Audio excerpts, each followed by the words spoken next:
They appear to be separate. They are not separate, but they appear to separate. Like us, we're part of that same thing, but we're also in that same relationship with that band of frequency that we call the angels, where our root system is connected to their root system. So there is a place where we go to tune them in. So the heart is the non-dual chakra that we have. So it doesn't know the fear. It can only, when it's open, there is no fear. And that is our channel or our antenna to the divine right there, your cosmic love antenna right there. Welcome, beautiful beings, to season 2 of the Cosmic Love Antenna podcast with your host, Harrison Ma. This podcast sets the loving intention of creating the mystical space needed to pull back the layers restricting health, alignment, and love. Now let's walk you home to your cosmic spiritual heart space. Before we continue this beautiful chat today, wonderful souls, I need to jump in here to share something really exciting. If you've been following these episodes or you've been following me on social media, you know that I am in the process of releasing my first book, Your Cosmic Love Antenna, Define, Embody, and Emit Your Unique Frequency of Love. And at the time of this episode release, pre-orders are now open. If you have been pulled to this show, if you're looking to understand the what, the how, and the why of love, if you're looking to apply some of the tools connected to your chakras, inner child, releasing religious trauma, ancestral healing, emotional release, and so much more, then this beautiful expression from my heart to yours is for you. If you are looking to channel more of your unique gifts and the divine frequency that you are, these pages will open all of this up. And if you're interested, all you need to do is go to cosmicloveantenna.com. That's cosmicloveantenna.com.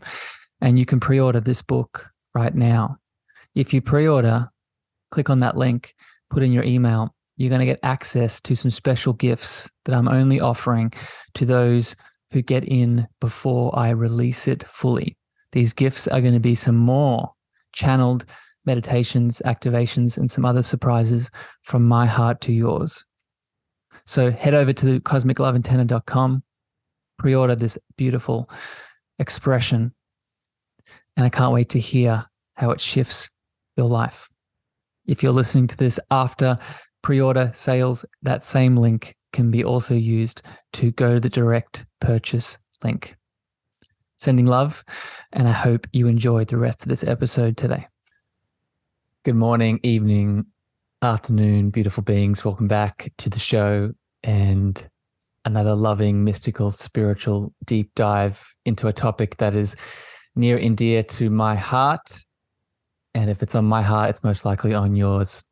So thank you for being here. Before I get into the magical, powerful man that I have here on the show today to talk about all things angels, channeling, opening up your beautiful intuitive gifts, a reminder, if you are a returning tribe member or you are new to this frequency, new to this conversation, a way that you can support the show today is by sharing this out if it hits your heart with a friend, a lover, or family member. You can also leave your feedback, your comments, your extra questions over on Spotify or Apple in reviews and feedback. This helps us expand the show and get this out to more people that might need it. But with that, today I want to really introduce a powerful man and guide. The powerful Seph is a intuitive in his own heart. He's a hypnotherapist, an angelic realm energy healer and channel, and he is a graceful soul, which you'll soon feel and get to tune into. Today I have the pleasure to chat with Seph about all things angelic channeling, really what this is, opening up that channel to bring in abundance, bring in extra intuition.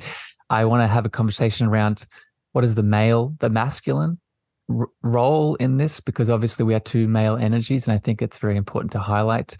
I also want to talk about all things hypnosis, tarot, and so much more. Seph, welcome to the Cosmic Love Antenna, my friend. Well, thank you for having me. It's we were just having a chat before we started recording, and you're in Washington State up in North America. I'm here in Australia, but you don't know this, I didn't share this with you. It's overcast, the weather, it's very rainy here, and it's also very rainy where you are. And I know at the time you were reflecting on this. It's an energy of inner reflection and contemplation. I find the rain refreshing. And as I was mentioning to you before, I'm actually from Southern California, where it hardly ever rains. And it's interesting because when it does rain, when you live in Southern California, it is so refreshing and such a nice surprise.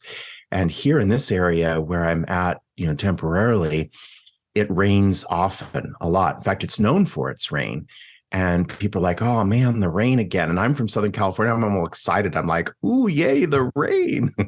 But it is very refreshing, and it's very relaxing, and it gives you an opportunity to sink into levels of your higher self. Yeah.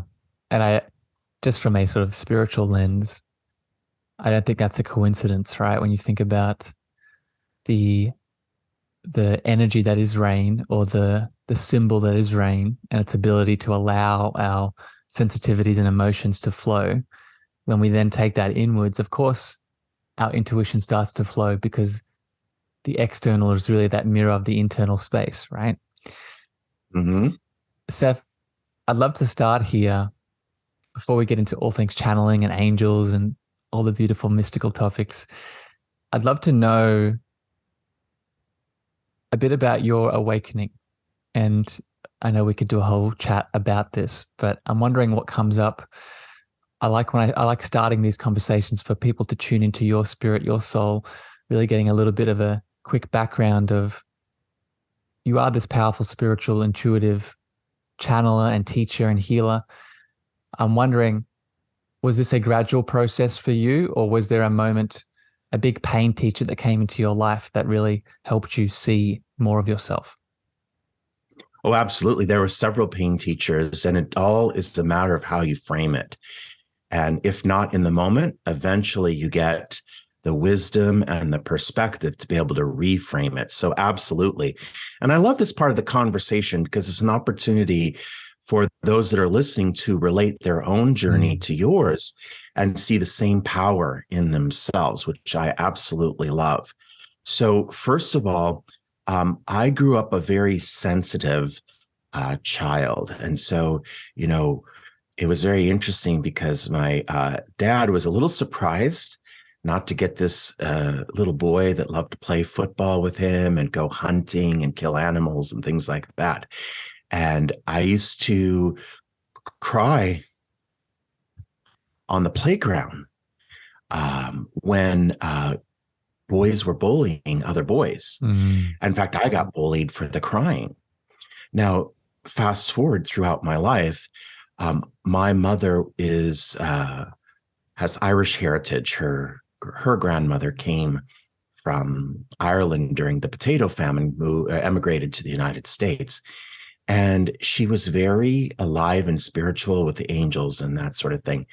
And I remember communicating with some energy field that was wise and taught me so many amazing, powerful things that I didn't learn in school. An example of which I love, is understanding that the love in our heart isn't ours. It doesn't belong to us. So therefore we don't hoard it.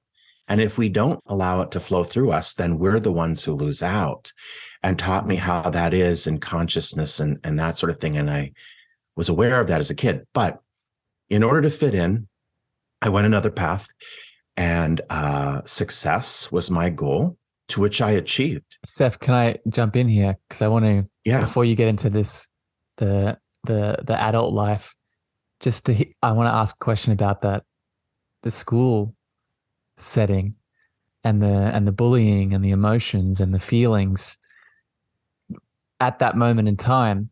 Because I think people listening maybe have picked up that your story is very similar to mine. I had when you as soon as you shared that, I was like, oh, this is already I'm very, very pulled to this man's energy, and now this is going a little bit deeper, because very same scenario in my mind. But the question is, in my history, but my question for you, Seph, is, in that moment of trauma and bullying and pain and emotion, did you turn to that spirit that was coming into your life as your mum was showing you, or did that still take some time?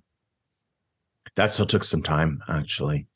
Yeah, that still took some time. And what ended up happening as a result of that is a diminished sense of self-worth, because there was a lot of the bullying, but it was also a lot of criticism and diminishing things like that. I had struggled with my weight at certain parts of a child, so I got made fun of for being overweight. I was made fun of because of the kind of car my mom drove.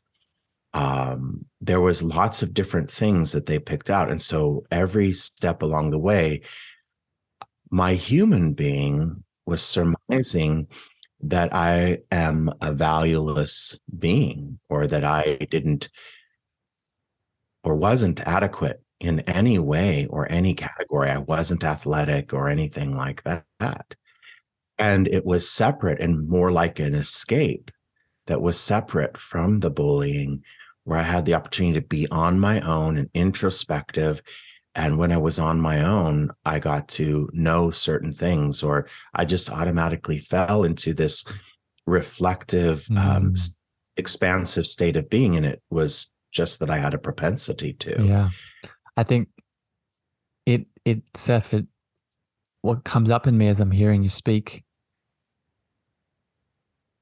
I was talking to a friend a couple of days ago about how a lot of our spiritual gifts, especially as a young person, as a child going into teenage and then early adulthood, a lot of our spiritual gifts and our feelings and our emotions and all the things that you were just describing, if there's no incubation and education and support around it, it's very easy for it to be not just suppressed, but also seen as something that's different, seen as something that is sick, seen as something that is not right. So then you see a lot of people growing up having mental health challenges, and I'm by no means saying that taking any sort of emphasis away from real mental health conditions. But what I am saying is a lot of these suppressed energetic and spiritual connections can come up as these mental challenges that aren't being nurtured and loved.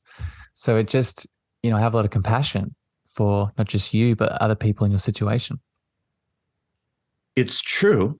Now, I have come to assess the situation a little differently than I would have had at the time, because I see everything in life as a series of soul agreements. And so I accept that I agreed to or chose my parents because of the path that they would be on. And I chose the school that I would be at. And I chose the place where I even chose my bullies. And since we are all the same being, but in a different body, I chose these wonderful, amazing parts of myself to create awareness in this dimension around compassion and humility. And so that was a firmly planted attribute. And then as you go along and you begin to work on creating an accurate view, in other words, allowing the distortion of inadequacy to drop and stepping into divine awareness and seeing yourself as who you truly are, as that happens, it makes it a bit more of a surprise. It does. It's like, wow, oh, cool, this is amazing. And yet I do know that there are, in so many ways and in so many layers, there is a way that we discover that was set up to actually create so many blessings. And then you see it that way, and it's great, Thank you for pointing that out. And it's,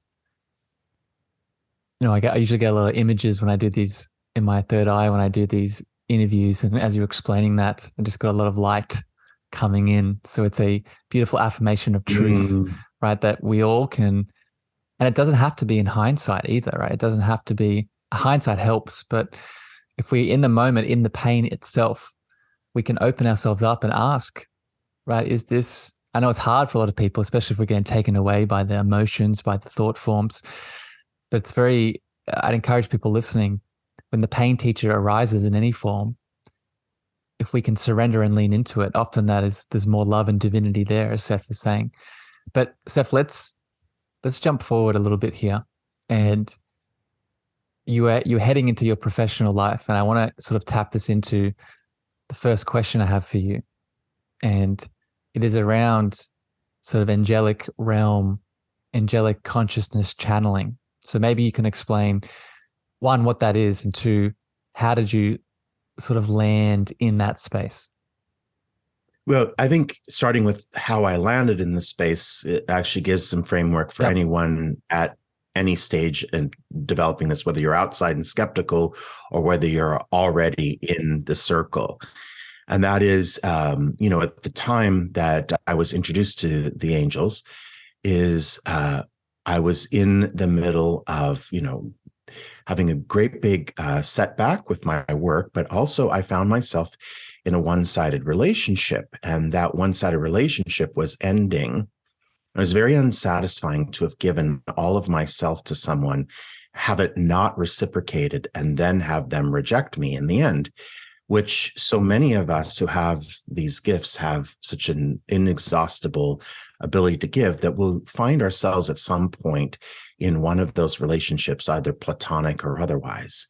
And in that moment, I was having a bit of a breakdown. And to be honest with you, I literally prayed to God, who I had kind of abandoned because religion and its construct never hit a chord of truth with me. Yeah.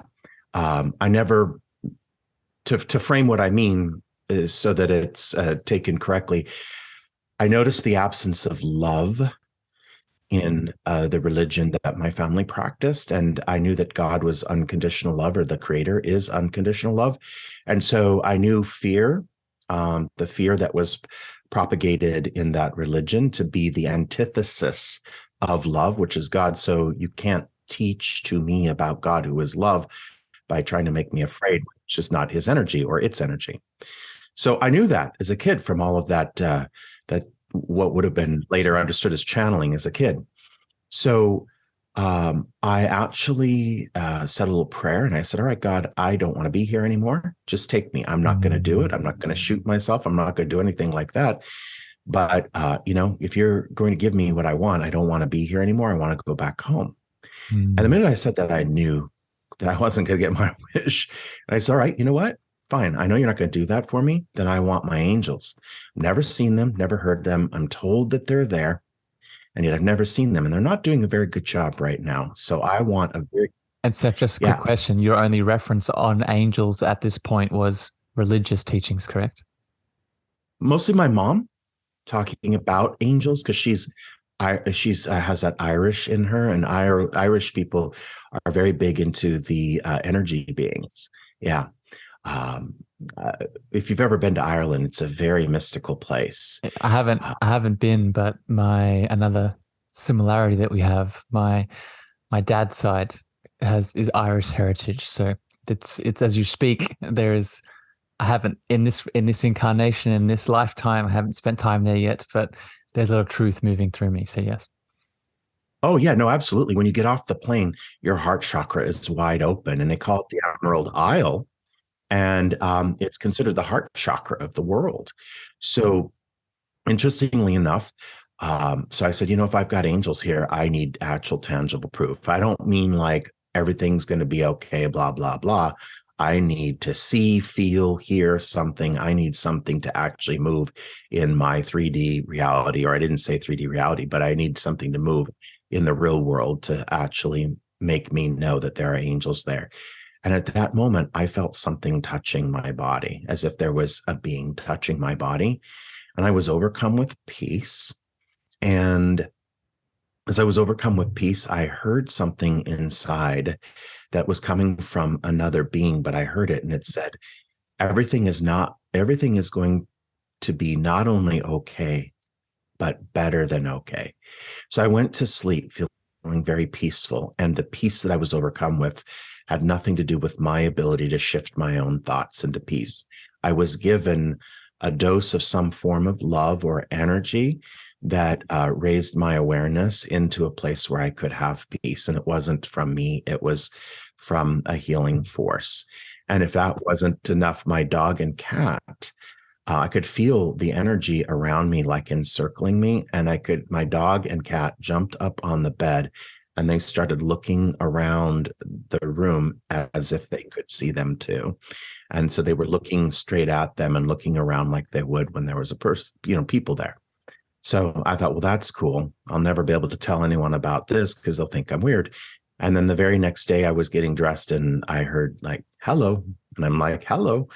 And the statement was, you may think that we came to you in response to this event, but try looking at things a little bit differently in order to see them accurately. They said that the event was sent because it was an agreed upon time for me to call them in my life, that we would be working together. And so this Seph, let me jump in here because there's so much bubbling up and I want to keep hearing the rest of the story. But you've pointed out a couple times here because I want to catch the listeners up just in case this is new to them. Because the intention of these episodes is there's always a foundation of education here.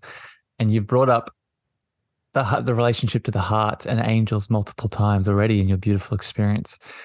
And I think this for me, and I've spoken about this on other episodes when I've brought up angels, this for me, and I would love to get your reflection on this as with all the work that you do, this has really been the gateway into the angelic realm for me, is through the heart specifically, right? I also grew up in a religious context of learning what angels were and were not.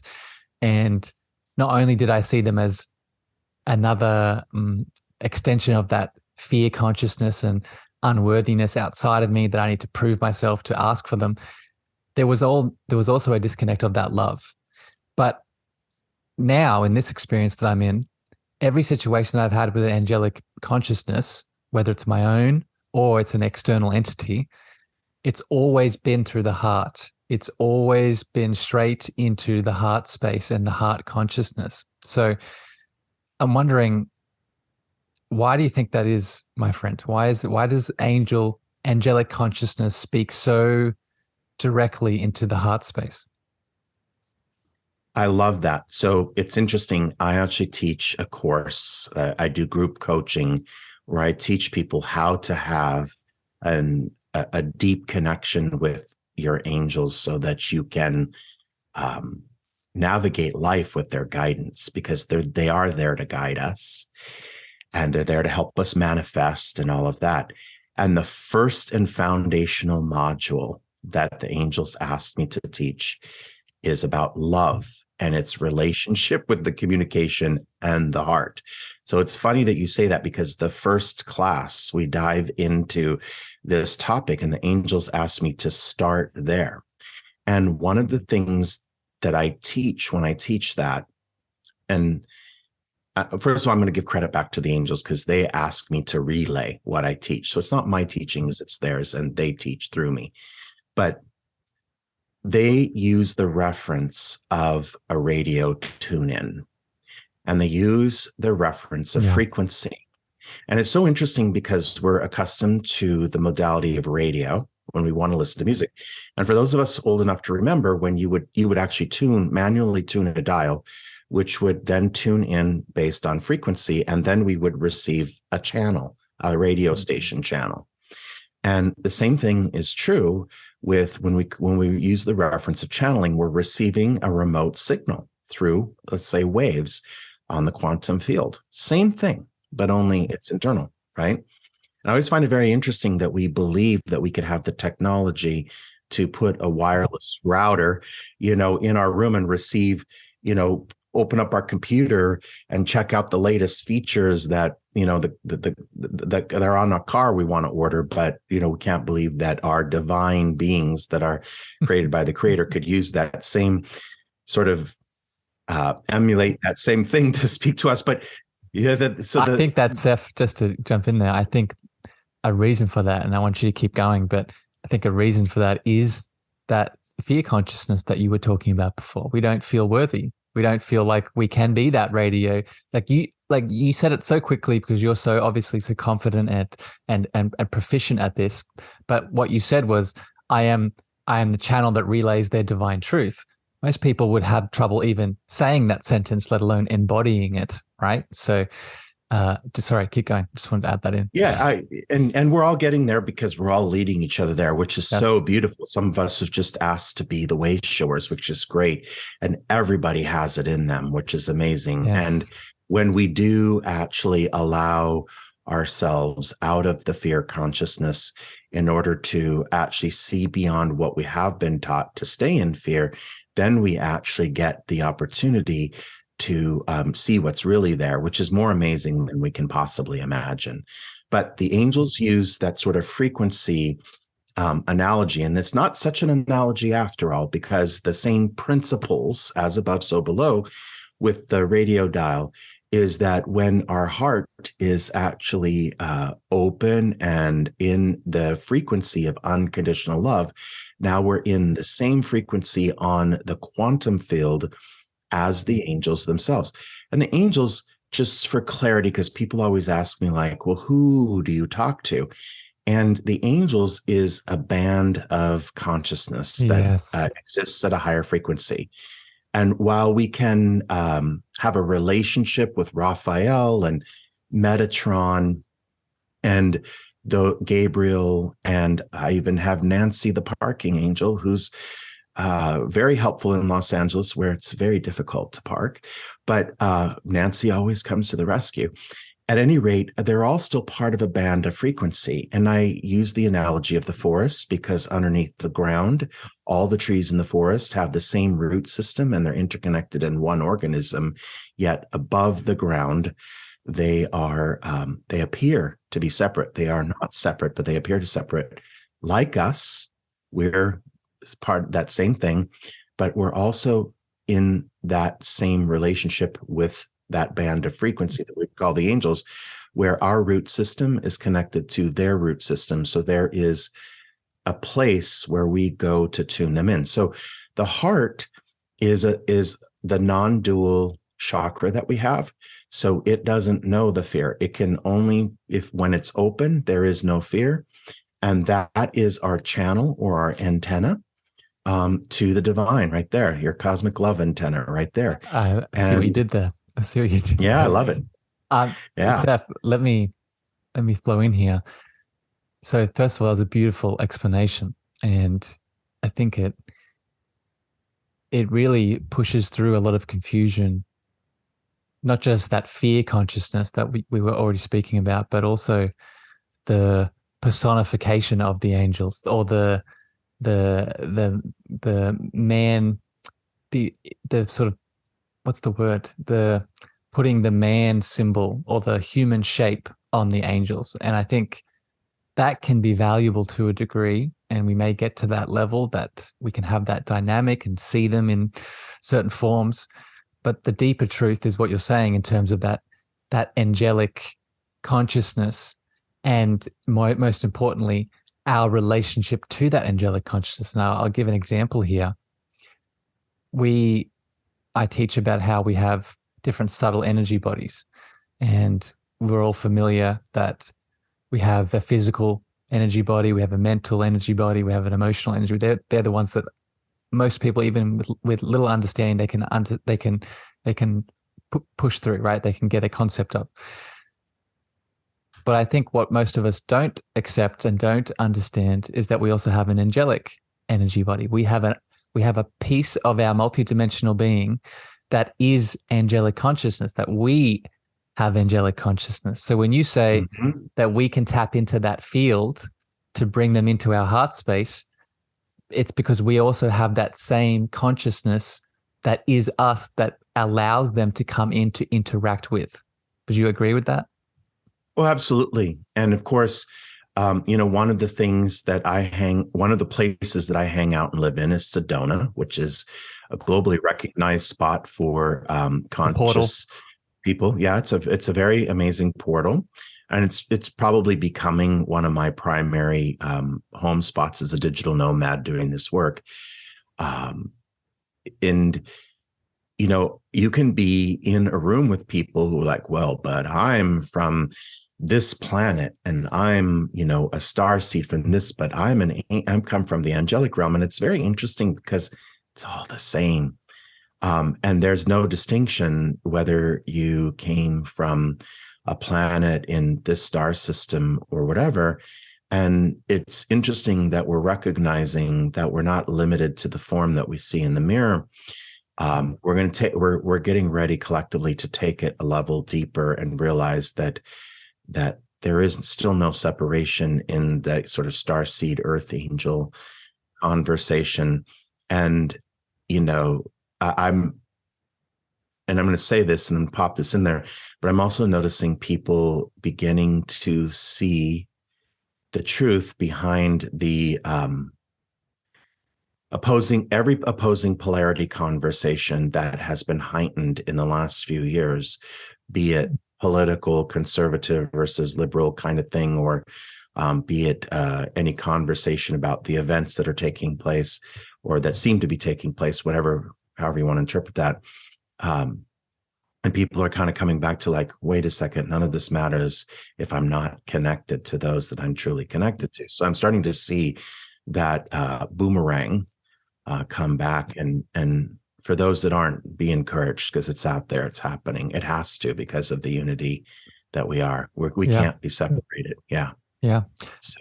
I'm happy that you brought in the starseed conversation and the labels that we can, at first really compassionately and lovingly go all in on, but then those things also become another ego mask that we put on, that much like the spiritual master or the teacher or the mother or the father becomes another thing that we can hide behind and forget the deeper truth of.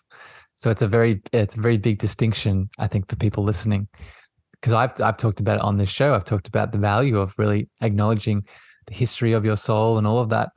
But the deeper truth is, if you're getting stuck in those labels and those terms, it's just as challenging, and there's just as much resistance as if you're getting stuck in, human form, human labels, all those things. Sure. Well, the essence of who we all are, every one of us, earthling, starseed, earth angel, or whomever, potato, is that we are infinite multidimensional beings having an experience of being in a reality that appears to be limited so that we can shatter those limitations. And so if we stay attached to those labels, and we can have them as part of our journey, which is great, and then we get to shatter those too, because it's a ladder upward towards our infinite nature. Because this is all just, one of the things the angels remind me, which is this sort of crucible of my work with the angels, and why conscious creativity is such a valuable role in this, is the angels say, everybody acknowledges that the earth plane is a school for the soul, but nobody has ever mentioned what is the subject of study. And the angel said the subject of study is conscious creativity, and that our true design is the ability to create in the same fashion that the creator does. So in other words, the creator, like all capital letters, did not go to the central bank and borrow money to create the giraffe. The creator did not build a factory to make the koala bear. That was all purely from thought and the frequency of unconditional love. So every quote unquote lesson that we have here is all in an effort to up-level our unconditional love and our ability to believe that whatever we want to create with our mind, our higher mind, that we can. And when those get up-leveled to a certain point, then we get to create worlds with the creator. Mm. And so we're sent to school here in a simulation. And that simulation is of a world that appears to be falling apart, that we're supposed to save with the light, so that then we understand how to use it. And so then when you actually get to the point where you realize, okay, everything is about up-leveling my frequency, up-leveling my ability to believe that I can consciously create and to tap into my true design, which is to create just like the creator did. And as you can see, that's why we have what we have now, where the finite systems that are actually in alignment with ego or the logical linear mind, they are collapsing right now as we step into more of our true nature collectively. So the banking system will be gone, the governmental system will be gone, religions will be gone, because they're all false constructs from the mind, which is linear and logical. But the divine and true creativity happens at the level of the quantum, which is instant manifestation, which is everything is possible, which is only abundance. And we're stepping into that. Sorry, keep going. I was just going to say, it just also happens to be the level of love too, right? That quantum space is that heart space, right? The energy of love, and the energy of love is the quantum energy, is life force energy, whatever that particle is. The angels remind us that maybe over 95%, maybe even over 98% of the physical universe is energy. The rest is physical. So when we're trying to manifest from the doing and the action, we're only working at it from a very, very small portion, which is why it is so important to feel the love. And what's interesting is that love is not a feeling, it's our awareness to it that causes us to feel it. So all we're doing is we're raising our awareness. It's always there, which again brings us into the same quantum realm where our guidance is, where our angels are, which is where is our highest intelligences. And I mean that in a nonlinear fashion, which is that ability. And so much love gets opened up from that, which is why you always know if something's connected to the quantum realm, which was my litmus test for religion in the beginning, is if I go into a space and I don't feel the feeling, a very recognizable feeling, it has a very recognizable feeling for all of us. And that is when I become aware of the presence of love in this room, then I know that the quantum creator is here, God, whatever word you want to use. And if it's not here, then it, he, whatever is absent. Yeah. Yeah. So, so much in there, my friend, that we could break down. Yeah. And I'm so happy that you shared that, because all these themes that you just beautifully highlighted, just for people listening and tuning in, I'm going to put a couple episodes in the show notes specifically connecting to manifestation. I'm sure you're aware of Greg Braden's work, my friend. You've read his books, and he talks a lot about this link between just the feeling heart space and the manifestation, and how, the quantum really teaches the past and the future are folding into the present, and the present is in that divine heart space moment.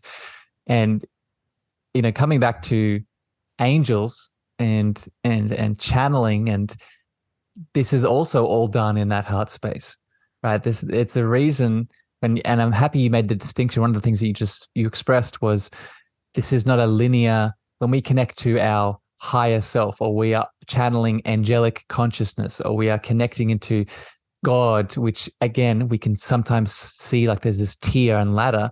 It's not a higher, but more of a deeper into that heart space portal, right? We're going into the deeper layers of self to come back to that truth. But Seph, a question I want to ask you here, and it's sort of a little change of topic, but still within this angelic consciousness. A question I want to just ask you that is more of an interest, and I think it's going to give value to people listening. Are you familiar with Dolores's work, Dolores Cannon? I'm sure you've read a lot of her. Yeah. Yeah. Yes. Yeah. Mm-hmm. Yeah. I'll take that lovely laugh. Wait till you hear the relationship, but go ahead. Yeah. A question I want to ask you, and this connects back to what we're talking about before with our relationship to angelic consciousness, our our having an angelic body, and then we attract in outside angels, channel them. In your work that you've done with past life, with hypnosis and connecting to people and doing regressions, do you feel that the soul that we are, the soul that is Harrison, I'll use me as an example, is there a possibility that the soul that is me has had a past life as an angelic entity, or has the possibility in the future to have as a life as an angelic entity, as the soul that I am? So cool story. And this there's two parts of this that will connect, and I will make it succinct and palatable to follow. So first of all, with Dolores, the work that we do and the conversation that we're having is about bringing in the new earth. And the new earth is us stepping into a greater level of our true identity of being a conscious creator. That's why the conversation leads to the destruction or the evolutionary fail of all of the unsustainable linear systems, and the introduction of a more conscious planet, or a planet that stepped into its conscious, not becoming more conscious, it's becoming aware of how conscious it is. And it will create at a whole different level and have a whole different reality built in abundance and power and all of that. And it's interesting because for whatever reason, while I've channeled the angels, I've always made sure not to filter what I get from them by sort of following other people and reading other work. I've just literally relied on them for everything that I've become aware of. Which is important, just for people listening. Like when you start to build your channel, it's important to do that, right? Mm-hmm. 2 years ago, I came across Dolores's work. And it was very interesting because she wrote books about the new earth and all of that. And everything that she got from her subjects through hypnosis was the same exact information that I was getting from the angels. And of course, I'm also use hypnotherapy. And then it's interesting because there's a lot of overlay of misinformation about hypnosis. And I'm going to actually shatter that in a moment as well. So right after I did that,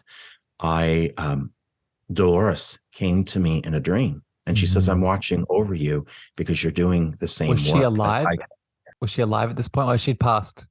But she's passed. Okay, this was a couple years ago. Yep. Yeah. Yep. So she's passed already, and this was just a couple years ago. She came to me in a dream, and she comes to me often when pivotal things happen. And she's actually come to me to let me know that something pivotal is about to happen, and it does. It was very interesting that you mentioned her because she's one of my guides.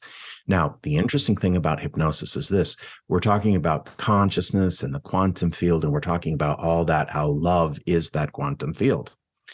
And it's interesting because hypnosis, where I take people down a different conversation with that, because the powers that be, or let's say the powers that were, never, is they want to present this image of hypnosis like mind control, which is very interesting because that system is mind control, but this one is not. Hypnosis is actually just opening up to the quantum field. So we're familiar with the term mesmerized, which refers to Dr. Mesmer, who was a medical doctor in Germany who realized that there was a quantum field that connected all things. Why not use that to heal the body instead of putting, compounds, which we now call pharmaceuticals, into the body?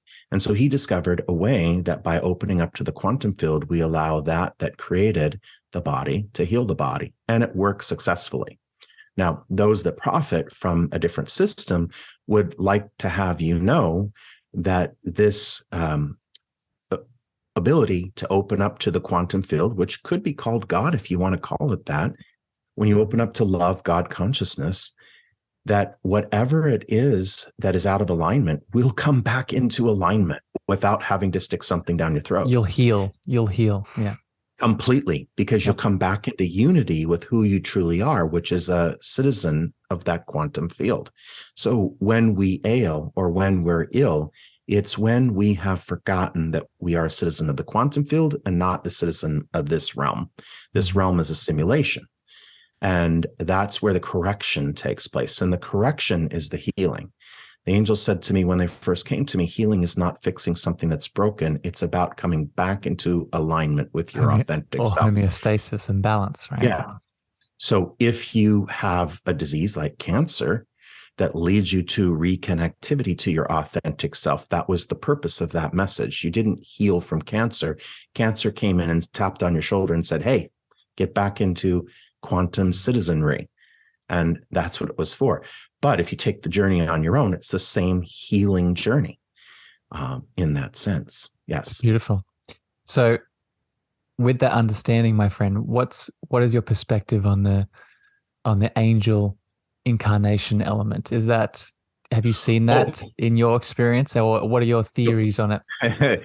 First of all, this is the cool thing. When you get into, and like Dolores, for example, she allowed people to go into hypnosis, and hypnosis is just an expanded state of consciousness where we're able to access the quantum field without the filter of mind interfering or distorting what we get. Yeah. That's what it is, right? So what's interesting is that I go in naturally when I do the work. So what happens is, as an angel channel, I have a natural propensity to shut the mind off and go into that. We all have that ability, and that's what I teach when I teach people how to connect. But what's interesting, having visited that realm and that particular topic, what's interesting is all of these lives that you talk about are not past and future. They're simultaneous. They are simultaneous. Break this down for people, my friend, because this is so confusing to explain and to elaborate on. So how is it possible to go into a past life regression and see these past lives, but it also existing in this present moment? Break that down for people. Great. So, it's interesting because when I use hypnosis, I don't always call it regression anymore. I bring in the angels or the quantum consciousness and then let that take people where it's supposed to. And in some cases, it takes people into their future in this lifetime where they visit the Akashic records. And then they see something that they're supposed to see to know that something's supposed to be all right. So what's interesting is that moment is happening simultaneously. So time is a false construct. And where I like to start with that for people to understand that is, if you ever go in and wait for the dentist or the doctor, that 15 minutes seems like a very long time. When you're concerned or worried about the results of something that are going to take 24 hours or 10 days, that seems like a decade. However, when you go on vacation and you've lost yourself into the fullness of who you are through joy, I remember so many times, I've gone to the airport and I come back and I'm like, doesn't it just seem like I was here 5 minutes ago? So the relationship that we have with time, we've seen it sort of stretch and we've seen it sort of contract. Another way that I point this out is like, we can go have lunch with a friend that we haven't seen in 10 years. And all of a sudden, all the time in the middle just collapses, where we haven't been. So those are some great examples of how we actually bend time, or actually how we transcend the false construct of time already with our understanding of it now. But then you go into deeper layers of consciousness, you go into a timeless state. And it's from there you go, oh, wait a second, everything is happening all at once, including past lives. And you have access to all of them. Mm-hmm. Yes. And each of them have something there that has to do with a piece of the puzzle. So, some people go into past lives as a sort of a curiosity, like, what was I before? And to a certain degree, it's to discover some piece of the puzzle. And one of the things that I share, it's interesting because a lot of us who are very interested in this lifetime of accumulating a lot of the pieces of the puzzle to, do our studies here in the Earth School, we find it irresistible to be connected to a multitude of people. And it's interesting because each of us is a different expression of that whole. And the angels explained unity or oneness to me early on when I started communicating with them.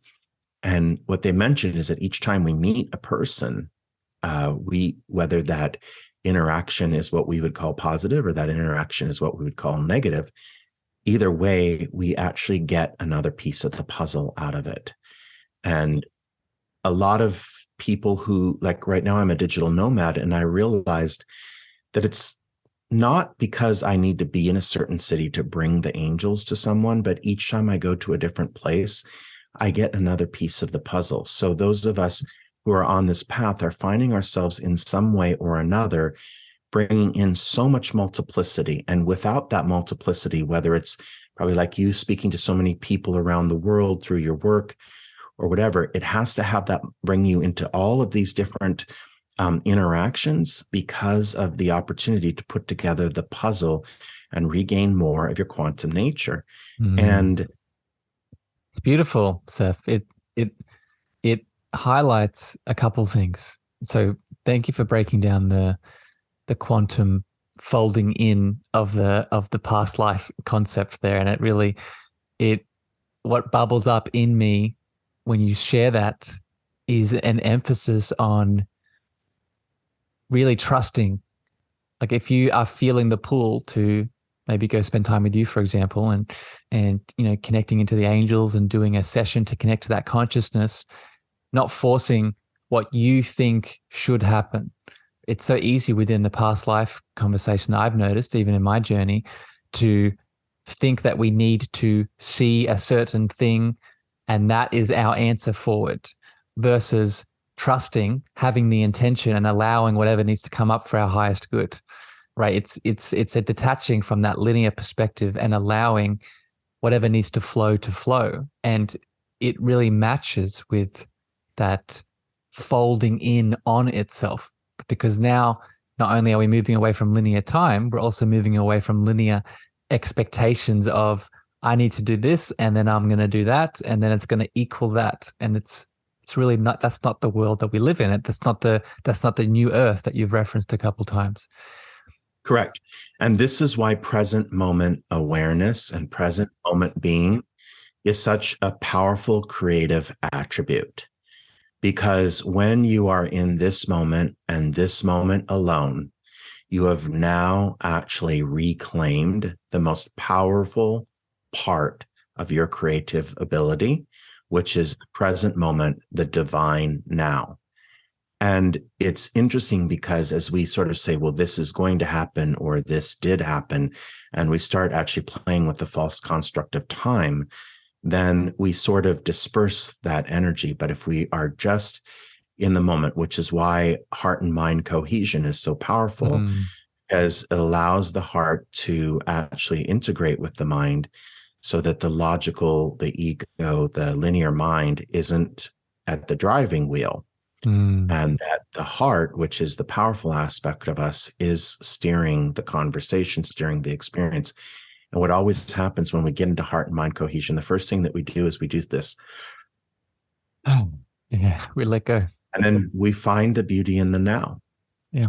And it's actually a great place for healing too, because a lot of the conversation, especially because I do readings, I do intuitive readings, and everybody wants to know what's going to happen. What's going to happen with this? What's going to happen? What's the future have? What is my future? What is my future? And it's interesting because the work is really actually about getting you into the present moment and seeing that whatever you want in the future doesn't actually complete your now.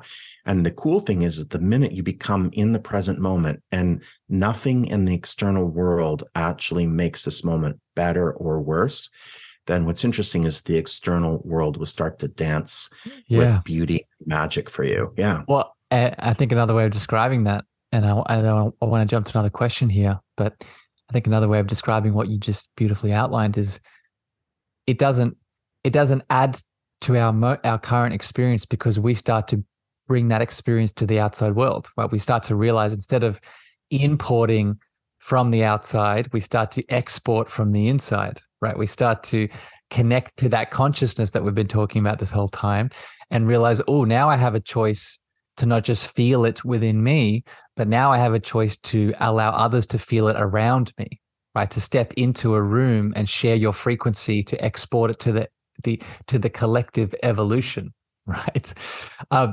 Speaking of that though, Seph, I do want to, it's funny, Seph, I just want to comment here. It's nice I have all these questions I want to ask you, but you're such a powerful, loving soul that there's so much coming up in between them. It's so interesting to see where we're going here. But I do want to ask you this question because I know that you have very specific experience with this just based off your current incarnation. And what I want to ask you is, within this channeling, connecting to angelic consciousness, this new earth shift, everything we've talked about today, there's two energies that are always dancing back and forth, and that is the feminine and the masculine.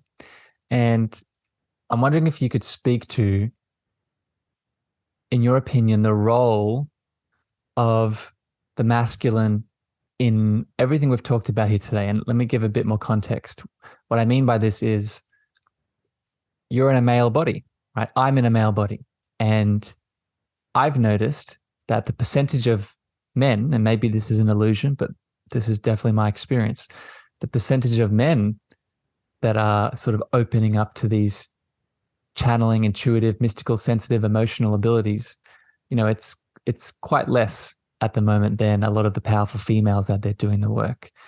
So I'm wondering, with all of this, what is your perspective on the role of the physical male within this sort of collective, angelic channeling consciousness shift that we've been talking about today? Well, and it's interesting because it just in having this conversation with you, I can tell you that both of us are probably an pretty equal balance, maybe not completely, but a pretty equal balance of both polarities. And that is interesting because the male energy is about the doing and the female energy is about the receiving. So you have to have a receiver and you kind of have to have a doer as well. So you have to have both. And it's interesting because we also have found that over the last couple of generations, women are starting to take roles that were typically held by men. So they're embodying a certain amount of masculine and feminine energy too.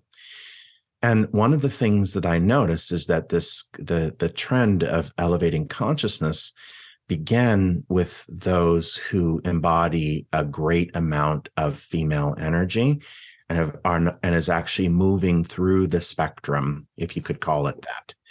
So I myself personally know many amazing masculine men who are embodying that caring and receptive part of themselves. And it doesn't mean that you're feminine to embody the female. It just means that you have a caring aspect, that you raise your awareness to love, raise your awareness, because as men, and I don't know about Australia, but in the United States, there's this masculine code that isn't quite as intense as sort of what's south of us from Mexico down in those cultures. But machismo. Yeah. Machismo, yeah. But there still is a bit of that in American culture, minus like, say, New York or Los Angeles or California or whatever, which is this idea that, you have to be a certain way and you're not allowed to feel. Well, that awareness of emotion, that feeling, is actually your power center. And as we move from a world where you can't do enough anymore, that's very interesting. You can't work enough jobs. You can't work hard enough to keep up with what the old system asks of you because it's in a destruct mode. And it's interesting because there was a time where you could do and it would be done, but now you can't do and it be done, which is showing the sort of the marrying back of both of them. But I do see it actually working through the spectrum. And it was very interesting because, and this is not exclusive, but let's say that, women, were very, very like Dolores Cannon and a lot of amazing people like that. And then, a lot of like, let's say gay men, because they would have that bit of receptive energy. And then it started working up, in there, not exclusive of any of that, because I've just seen it move through the spectrum through the time that I've been observing it. So it's making its way into that. And What's interesting is the masculine is also this sort of thought, this sort of like, ooh, I'm intelligent, and ooh, I went to school, so I have all the knowledge that needs to be known to know everything more than other people know. And that is that masculine trait that's working through too. And I'm finding people who considered themselves to be quite knowledgeable or have the corner market on knowledge and intelligence to kind of start to incorporate like, I need to be open to new intuition. information. Yeah, the intuitive feminine coming in. That's why I teach it. Yeah, I teach an online course for developing intuition with the tarot, with an angel tarot, and I designed an angel tarot deck as well. And I do that literally because it's a tool to tap into that and to actually bring power to the surface. Yeah. Well, I want to thank you, my friend, for the work that you're doing in the world, because I see you as a beautiful embodiment of that balance, that, as you said at the start, as you were sharing just now, that you are an embodiment of that balance, of that polarity. And I think this is how this shift is going to continue. And I'm very aware of my embodiment of that through a lot of the speaking that I do and the podcast and, dancing with guests like you. I think we often underestimate our power of being the example, right? We often underestimate, yes, we can teach it like you're beautifully doing with the intuition, but we can also just be it and show others, right? For example, I always speak about my lovely father on the show, and, I've just seen him shift in beautiful ways, even without me directly talking to him, even without me directly, teaching him something or educating something. I've seen his masculine, take a little bit of a step back, and his beautiful feminine inside of him start to increase just by being around me. And I think that we can all do that, right? We can all do that, even if we are on the other side of it. We are in the female body and our feminine is really high, and we want the masculine to come up. Then be an example of what that looks like, even if you aren't seeing the physical representation of it yet. Right? I think we overestimate that. Yeah, no, and it's true. And isn't it funny? Because that's what the physical body does through the false construct of time, is the physical body does that. Is if you're in a male body, it begins to diminish the testosterone production and increase the estrogen production. And the same thing happens in women in reverse. And technically, since we're in a body and we're not the body, but we're here to actually do our lessons, that it's actually our body working with us, our body working with our spiritual mission is the way that I see it. Is that, as we go along and we expand at the level that we would expand, so we get into, like, let's say our 40s or 50s, and our testosterone production is different, right? Just by biologically happening. But at that same point also is that we've sort of gone from being like really rough and tough and that sort of thing into embodying that other aspect of ourselves too. Yeah. So beautiful. I get, as you explain that, I just get beautiful visions of the future, which is in the now, of how it's sort of going to unfold in the coming years. So it's beautiful. Yeah. And that's the reason we can see it, is because it is in the now. It's here. Yeah. Seph, I have really enjoyed this conversation. It's been a lovely dance, and it's been nice to be in your energy. I have one more question for you, but before we get to that, and I'm kind of putting you on the spot here, and if nothing comes through, that's all good too. But for powerful intuitives and channels like yourself, I really enjoy giving the space to you in this moment to share. As you open your channel, I know you connected to your guides before this conversation. I wanted to ask the question: if you tune into your channel in this moment, if the angels are with you, is there any message that you would like to share with me and my beautiful community that you think can give some value? Absolutely. And this has to do with actually being in that introspection, because you may be questioning why the minute that you've opened up to this higher consciousness, certain aspects of your life, which you assumed would become more magical, have become more challenging. And that's literally because you're being detoured or moved into the actual source of your power. And the example of which is, for example, we may wonder why all of a sudden we've opened up to this magical ability to create, and yet our financial aspects have become increasingly difficult. And that's because our true nature is to create circumventive of the current limited and in destruct mode financial system. We're going to create on a whole different level after that. But in order for you to up level the ability to do things in the new and quantum way, the old things that are in the limited ways are only limited in as much as that it's going to teach you, and never limited in the way that it's going to limit you. So it's ensuring that you step into your true nature instead of staying stuck in the linear nature. And it's a way of inviting the quantum field. And the cool thing is, like, if I use financiality as a sort of an example, the minute that you actually understand that your design is to create circumventing that limiting system, then as you climb up the ladder of that discovery, then suddenly that financial aspect will become easier, because you're not putting your creativity on that. Like, you're not creating money, you're creating a way to create without it. And then the money comes easier when you need it. So the side effect. Right. So the reason that things are more challenging now as a result of becoming conscious is because it's actually up-leveling you to your true power, which circumvents whatever it is that you feel limited by. Mm-hmm. Beautiful. Thank you for sharing that, Seph. Mm-hmm. I got big waves of surrender, right? So keep surrendering, keep surrendering through those waves of maybe fear, maybe limiting beliefs as you start to make your way through that consciousness, as you were explaining. And just a beautiful reminder of what surrender allows us to do, and the act of letting go of those stories as we keep ascending. Seph, before we get to our last question now, and thank you for sharing that channel with us. You spoke a second ago about your tarot deck.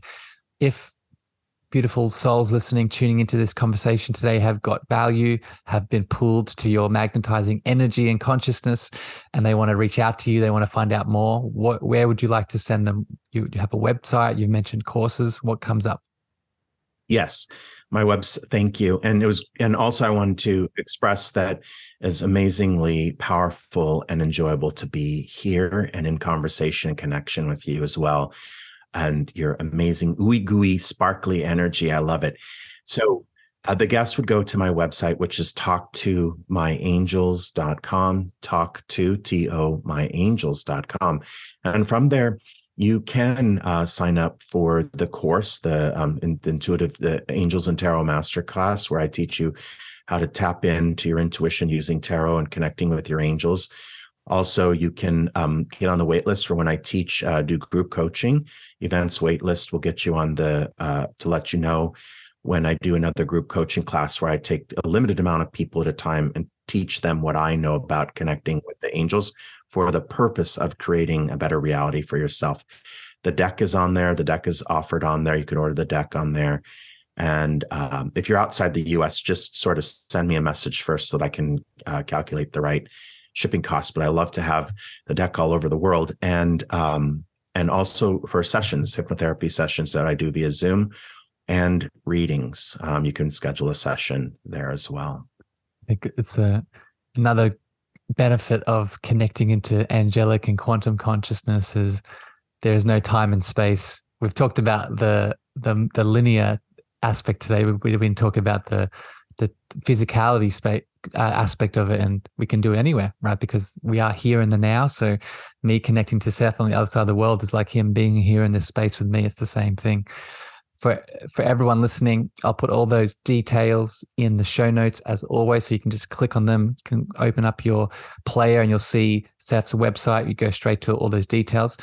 And we didn't get to talk about it today, but I just want to affirm and give an extra sort of celebration for the connection here of the angelic channeling with the tarot. And if people have been following me for a while, the tarot is if you're looking to start channeling or connect to the angels or connect to your guides or open up your higher self-consciousness, the tarot is such a beautiful tool, right? We didn't get to talk about it today, but it's just the fact that you've done a deck, my friend, and you're selling it and teaching around it. I think it's such an important and powerful education that most people don't have. So thank you for doing that work.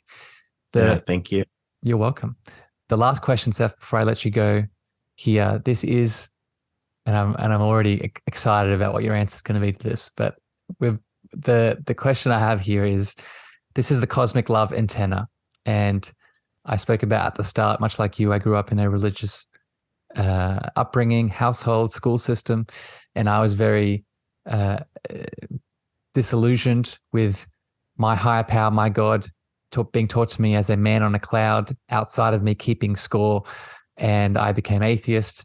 And then I came back to God through an understanding that God is love, right? And we are the cosmic antenna of love that connects to all things that are God.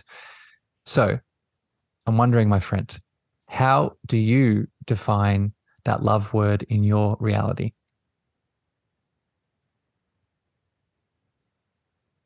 It is the field of energy that is everything. And our access to it is our privilege, our duty.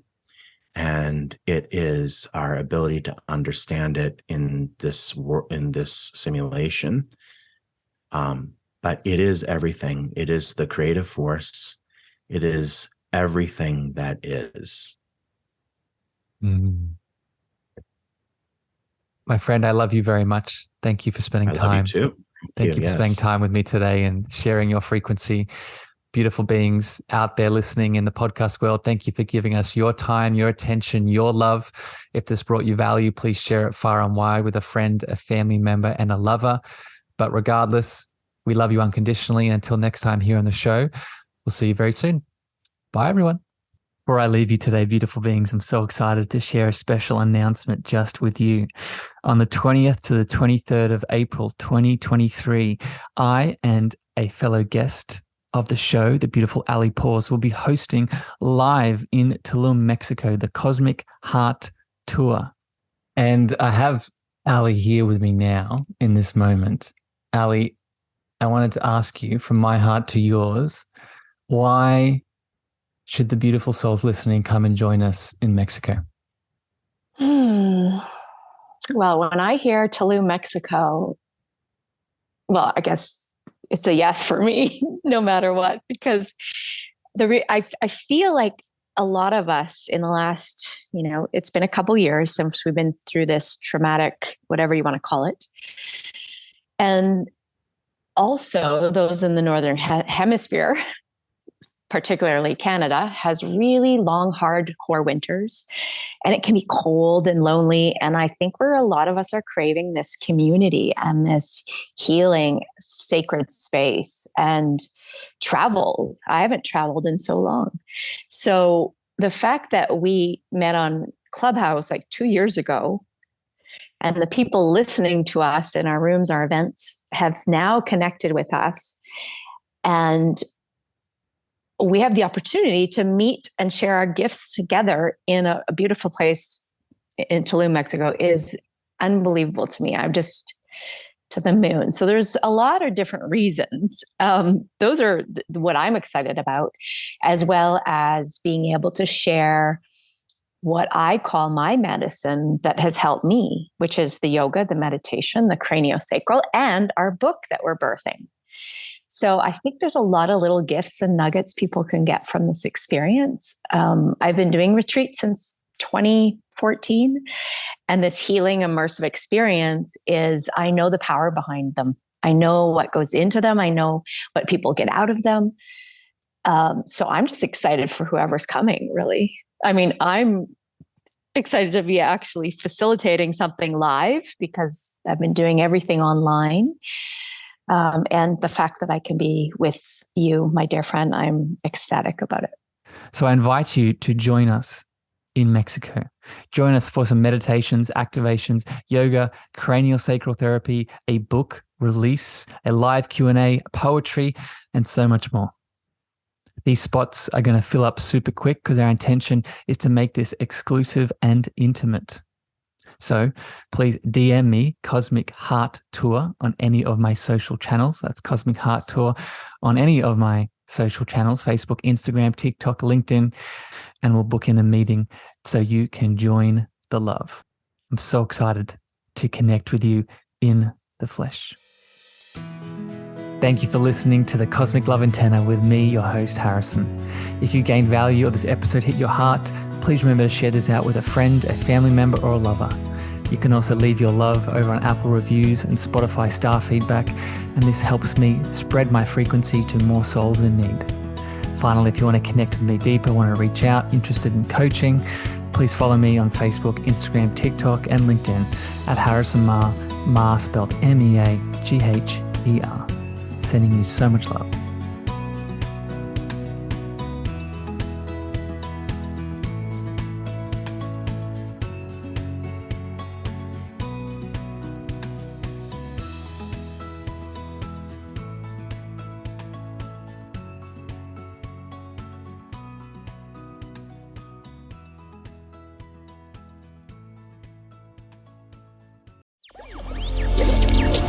Electric acid.